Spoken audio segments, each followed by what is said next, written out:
ಮೊದಲಿಗೆ ನಿಂಗವ್ವ, ಏನಿದು?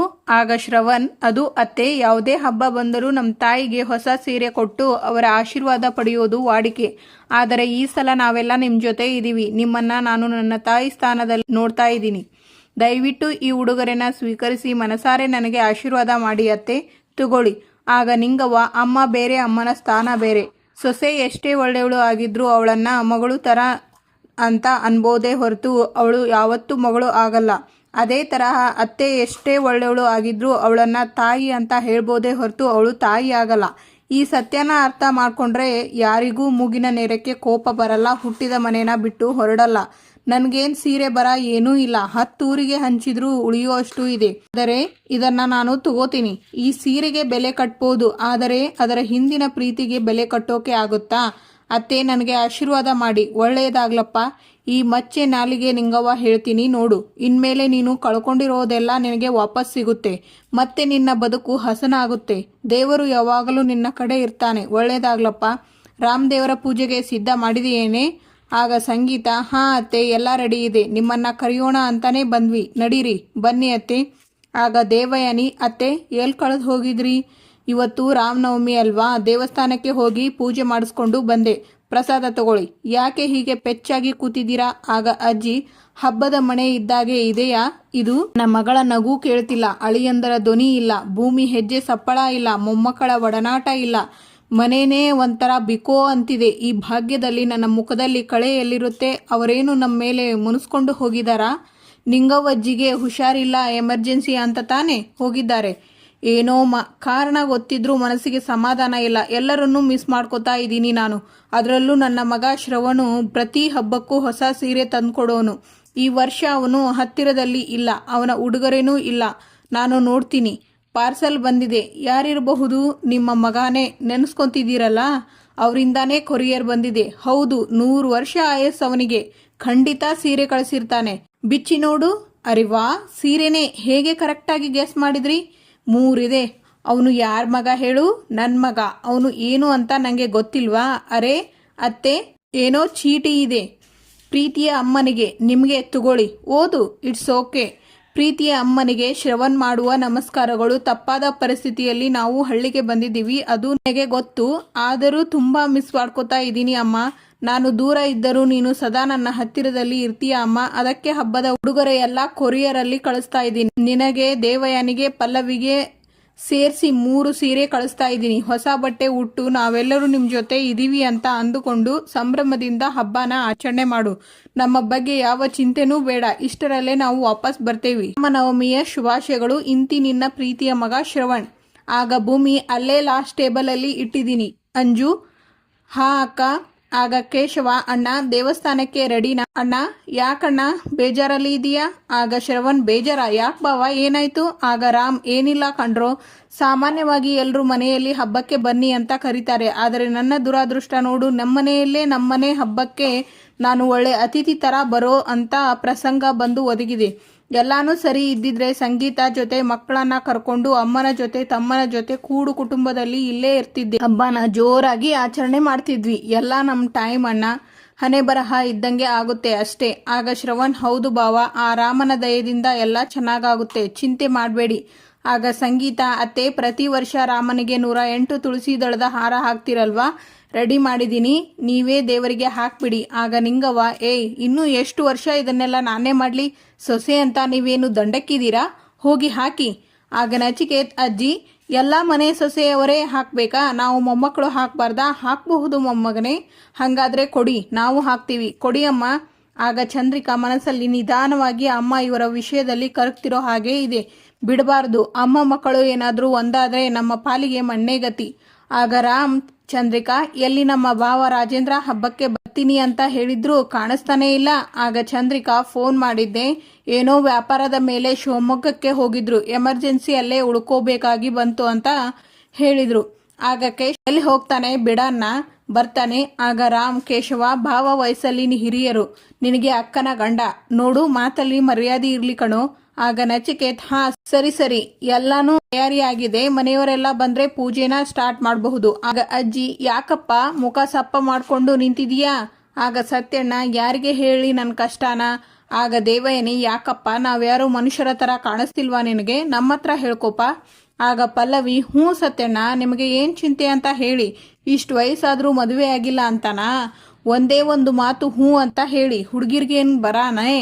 ಆಗ ಸತ್ಯಣ್ಣ, ಪಲ್ಲವಿ, ನಾನೊಬ್ಬ ಅಖಂಡ ಬ್ರಹ್ಮಚಾರಿ ಅಂತ ಗೊತ್ತಿದ್ದರೂ ಹೀಗೆಲ್ಲ ಮಾತಾಡ್ತಾ ಇದೀಯಲ್ಲ ನೀನು. ಅಲ್ಲ, ಅಷ್ಟಕ್ಕೂ ವಯಸ್ಸು ಹುಡುಗರಿಗೆ ಮದುವೆ ಚಿಂತೆ ಬಿಟ್ಟು ಬೇರೆ ಏನೂ ಇರಲ್ವೇ ದೇವಯಾನಿ ಅಕ್ಕ. ಆಗ ದೇವಯಾನಿ, ಓಹೋ, ಆಗ ಅಜ್ಜಿ, ನೀನು ವಯಸ್ಸು ಹುಡುಗ ಅಲ್ಲ ಅಪ್ಪ, ಮತ್ತೆ. ಆಗ ಪಲ್ಲವಿ, ವಯಸ್ಸಾದ ಹುಡುಗ. ಸರಿ ಹೇಳು, ಏನ್ ನಿನ್ನ ಬಾಧೆ, ಏನ್ ಹೇಳಿ. ನನ್ನ ಪಾಲಿನ ರಾಮ ಸೀತೆ ಒಂದೊಂದು ಊರಿಗೆ ಒಂದೊಂದು ದಿಕ್ಕಲ್ಲಿ ಹೋಗಿದ್ದಾರೆ, ನಾನು ಮಾತ್ರ ಆಂಜನೇಯನ್ ಥರ ಇಲ್ಲೇ ಉಳಿದ್ಬಿಟ್ಟಿದ್ದೀನಿ ಈ ವಾನರ ಸೇನೆಯಲ್ಲಿ. ಅದು ನೀವು ನಮ್ಮವರಲ್ವಾ, ಹಾಗಾಗಿ ಹೇಳಿ. ನಾನು ಆಂಜನೇಯ ಆದರೆ ನೀವು. ಆಗ ಅಜ್ಜಿ, ಹಬ್ಬ ಅಂತ ಬಿಡ್ತಾ ಇದ್ದೀನಿ. ಆಗ ದೇವಯಾನಿ, ಹಾ, ಇಲ್ಲ ಅಂದಿದ್ರೆ ಇಷ್ಟೊತ್ತಿಗಾಗಲೇ ಥ್ರೋ ಬಾಲ್ ಥರ ಕಾಂಪೌಂಡಿಂದ ಆಚೆ ಥ್ರೋ ಆಗ್ಬಿಡ್ತಿದ್ದೆ. ಕರೆಕ್ಟಾಗಿ ಹೇಳಿದೆ ದೇವಯಾನಿ. ಹೋಗ್ಲಿ ಬಿಡಿ ದೇವಯಾನಿ ಅಕ್ಕ, ಬಡ ಬ್ರಹ್ಮಚಾರಿ ಏನೋ ಬಾಯ್ ತಪ್ಪಿ ಅಂದ್ಬಿಟ್ಟೆ, ಕ್ಷಮೆ ಇರಲಿ. ಆಗ ಸತ್ಯಣ್ಣ ಮನಸ್ಸಲ್ಲಿ ಮುಗ್ದೇ ಹೋಯ್ತು ಅಂತಿದ್ದ ಅಜಿತನ ಜೀವನ ಭೂಮಿ ರೂಪದಲ್ಲಿ ಹೊಸ ರೂಪ ಪಡಿತಾ ಇದೆ. ಅದು ಸುಂದರವಾಗಿರಲಿ, ಸಮೃದ್ಧವಾಗಿರಲಿ ಅಂತ ಹರಸಪ್ಪ ತಂದೆ ಅವರಿಬ್ಬರನ್ನು ಒಂದು ಮಾಡಿ, ಈ ಆಂಜನೇಯನ ಮನಸ್ಸಿಗೆ ಸ್ವಲ್ಪ ನೆಮ್ಮದಿ ಕೊಡು. ನಾನು ನಿನ್ನನ್ನೇ ನಂಬಿದ್ದೀನಿ, ದಯವಿಟ್ಟು ನನಗೆ ಕೈ ಕೊಡಬೇಡ. ಅವರಿಬ್ಬರು ಬೇರೆ ಬೇರೆ ಆಗೋದು ನನಗೆ ಇಷ್ಟ ಇಲ್ಲ. ಅದೊಂಥರ ದುರಂತಕ್ಕೆ ಸಾಕ್ಷಿ ಆದಂಗೆ ಆಗುತ್ತೆ. ಕಾಪಾಡಪ್ಪ ತಂದೆ, ಕಾಪಾಡು. ಆಗ ಸಂಗೀತ, ಅತ್ತೆ ಎಲ್ಲ ರೆಡಿ ಇದೆ, ನೀವು ಪೂಜೆ ಶುರು ಮಾಡ್ಬೋದು. ಆಗ ನಿಂಗವ್ವ, ಈ ಸಲನಾದರೂ ಅಕ್ಕ ತಂಗಿ ಸೇರ್ಕೊಂಡು ಪೂಜೆ ಮಾಡಿ, ಆ ಸೋಮಾರಿತನನ ಬಿಟ್ಟು ದೇವ್ರ ಹತ್ರ ಒಳ್ಳೇದಾಗ್ಲಿ ಅಂತ ಬೇಡ್ಕೊಳ್ಳಿ. ಸುಮ್ಮನೆ ಎಲ್ಲ ನನ್ನ ತಲೆಗೆ ಕಟ್ಬೇಡಿ. ಇಲ್ಲಿ ಯಾರಿಗೆ ರಾಮ ಶತನಾಮಾವಳಿ ಬರುತ್ತೆ? ಆಗ ಮಯೂರಿ, ನನಗೆ ಬರುತ್ತೆ ಅಜ್ಜಿ, ನೀನು ನನ್ನ ಮಡಿಲಲ್ಲಿ ಬೆಳೆದ ಮಗು, ನಿನಗೆ ಎಲ್ಲ ತಾನಾಗೇ ಬರುತ್ತೆ. ನಾನು ಕೇಳ್ತಾ ಇರೋದು ಇವರನ್ನ. ಏ ಪೇಟೆ, ಅವನ ಹಿಂದೆ ಹೋಗಿ ಯಾಕೆ ಬಚ್ಚಿಟ್ಕೊತಾ ಇದೀಯಾ? ಹೇಳು, ರಾಮ ಶತನಾಮಾವಳಿ ಹೇಳು. ಆಗ ಅಂಜನ, ನನಗೆ ಬರಲ್ಲ ಅಜ್ಜಿ. ಇನ್ನೇನು ಬರುತ್ತೆ ನಿನಗೆ? ಹೊಟ್ಟೆ ತುಂಬ ತಿನ್ಕೊಂಡು ತುಂಡು ಬಟ್ಟೆ ಹಾಕೊಂಡು ಓಡಾಡೋದು ಬರುತ್ತಾ? ಆಗ ಭೂಮಿ, ಅಜ್ಜಿ ನನಗೆ ಬರುತ್ತೆ, ನಾನು ಹೇಳ. ನಾನು ನಿನ್ನ ಕೇಳಿದ್ನ? ಎಲ್ಲದಕ್ಕೂ ನಾನು ಹೇಳ, ನಾನು ಮಾಡ್ಲಾ ಅಂತ ಮುಂದೆ ಬಂದ್ಬಿಡ್ತೀಯಲ್ಲ. ಅದೇ ಮನೆ ಹುಡುಗಿ ತಾನೇ ಇವಳು, ನೋಡು ಹೇಗೆ ಪಾದರಸದ ಥರ ಇದ್ದಾಳೆ, ನೀನು ಇದೀಯಾ? ಹ್ಞೂ ಸಂಗೀತ, ಪೂಜೆ ಮಾಡು. ಸರಿ ಅತ್ತೆ. ಆಗ ದೇವಯಾನಿ, ಅತ್ತೆ ಪೂಜೆ ಆಯ್ತು, ಇನ್ನೇನು ಹಬ್ಬ ಉಳಿದಿರೋದು, ನಾವೆಲ್ಲರೂ ಯಾಕೆ ಒಂದ್ಸಲ ಹಳ್ಳಿಗೆ ಹೋಗಿ ಬರಬಾರ್ದು? ಆ್ಯಕ್ಚುಲಿ ನೀವು ಬೆಳಗ್ಗೆ ಹೇಳಿದ್ದು ನಿಜ ಅತ್ತೆ, ಮನೆಯಲ್ಲಿ ಹಬ್ಬದ ವಾತಾವರಣನೇ ಇಲ್ಲ, ಬಿಕೋ ಅನ್ನಿಸ್ತಿದೆ. ಅದು ಅಲ್ಲದೆ ಅಂಜುಗೆ ಅಷ್ಟು ಸೀರಿಯಸ್ನೆಸ್ ಇಲ್ಲ. ನಿಂಗವನ ಮುಂದೆ ಇವಳೇನಾದರೂ ಅಪ್ಪಿ ತಪ್ಪಿ ಮಾತಾಡಿ ಅವ್ರ ಹತ್ರ ಬೈಸ್ಕೊಂಡು ಅದರಿಂದ ಸಂಗೀತಗೆ ಏನಾದರೂ ತೊಂದರೆ ಆಗುತ್ತಾ ಅಂತ ಭಯ ಅಷ್ಟೇ, ಜಾಸ್ತಿ ಏನೂ ಇಲ್ಲ ಅತ್ತೆ. ಒಂದಿನದ ಮಟ್ಟಿಗೆ ಅಷ್ಟೇ, ಹೀಗೆ ಹೋಗಿ ಹಾಗೆ ಬಂದ್ಬಿಡೋಣ. ಆಗ ಅಜ್ಜಿ, ನಾನು ಬರೋಲ್ಲ ದೇವಯಾನಿ. ಆಗ ಸತ್ಯಣ್ಣ, ಅಲ್ಲ ಅಜ್ಜಿ, ಒಬ್ಬರೇ ಮನೆಯಲ್ಲಿ ಕೂತ್ಕೊಂಡು ಏನು ಮಾಡ್ತೀರಿ? ಒಂದು ರೌಂಡ್ ಜಾಲಿಯಾಗಿ ಸುತ್ತಾಡ್ಕೊಂಡು ಬರೋದಲ್ವಾ, ಹೋಗಿ ಬನ್ನಿ. ಬೇರೆ ಯಾರೋ ಆಗಿದ್ದರೆ ನೀವು ಕರೆಯೋಕೆ ಮುಂಚೆನೇ ನಾನು ಹೋಗಿ ಬರ್ತಾ ಇದ್ದೆ, ಆದರೆ ಅದು ನನ್ನ ಸಂಬಂಧಿಕರ ಮನೆ, ಬನ್ನಿ ಅಂತ ಒಂದು ಮಾತು ಕರೆಸ್ಕೊಳ್ಳದೆ ಹೋದರೆ ಮರ್ಯಾದೆ ಇರೋಲ್ಲ. ಅದು ಅಂಥದೋ ಗಾದೆನೇ ಇದೆ ಅಲ್ವಾ, ಕರೆದೇ ಬಂದವರನ್ನ. ಆಗ ಸತ್ಯಣ್ಣ, ಸರ್ವಜ್ಞ, ಅರ್ಥ ಆಯಿತು, ಹೋಗ್ಲಿ ಬಿಡಿ. ಆಗ ಪಲ್ಲವಿ, ಕರೆಯೋದಕ್ಕೆ ಅಲ್ಲಿ ಏನು ವಿಶೇಷ ಇಲ್ವಲ್ಲ, ಹಾಗೆ ನೋಡಿದರೆ ಎಲ್ಲರೂ ಹೋಗಿರೋದು ನಿಂಗವ್ವಜ್ಜಿಗೆ ಹುಷಾರಿಲ್ಲ ಅಂತ ತಾನೆ. ಅದರಲ್ಲೂ ನೀವು ಬೀಗತಿ, ನೀವು ಹೋಗಿ ವಿಚಾರಿಸ್ಕೊಂಡ್ರೆ ಅವರು ಸಂತೋಷ ಪಡ್ತಾರೆ ಅಲ್ವಾ? ಸಂತೋಷ ಪಡಲ್ಲ, ನಾನು ಹೊಗೆ ಹಾಕಿಸ್ಕೊತೀನಿ ಅಂತ ನಿನ್ನ ಮಗಳು ಹೇಳಿದ್ದ, ಅದಕ್ಕೆ ಕಡೆ ಸಲ ಒಮ್ಮೆ ನೋಡ್ಕೊಂಡು ಹೋಗೋಣ ಅಂತ ಬಂದೀಯಾ ಅಂತ ಕೇಳ್ತಾಳೆ. ಆಗ ಸತ್ಯನ, ಎಲ್ಲ ಇವಳ, ಅರ್ಥಾತ್ ಎಲ್ಲ ಇವರ, ನಿಂಗವ್ವಜ್ಜಿ ಇಷ್ಟೊಂದು ಅಪಾಯಕಾರಿ ಅಂತ ನನಗೆ ಗೊತ್ತಿರಲಿಲ್ಲ, ಆದರೆ ಈ ಥರದ ಯಾವುದೂ ಪಾತ್ರಗಳನ್ನು ನೋಡೇ ಇರಲಿಲ್ಲ.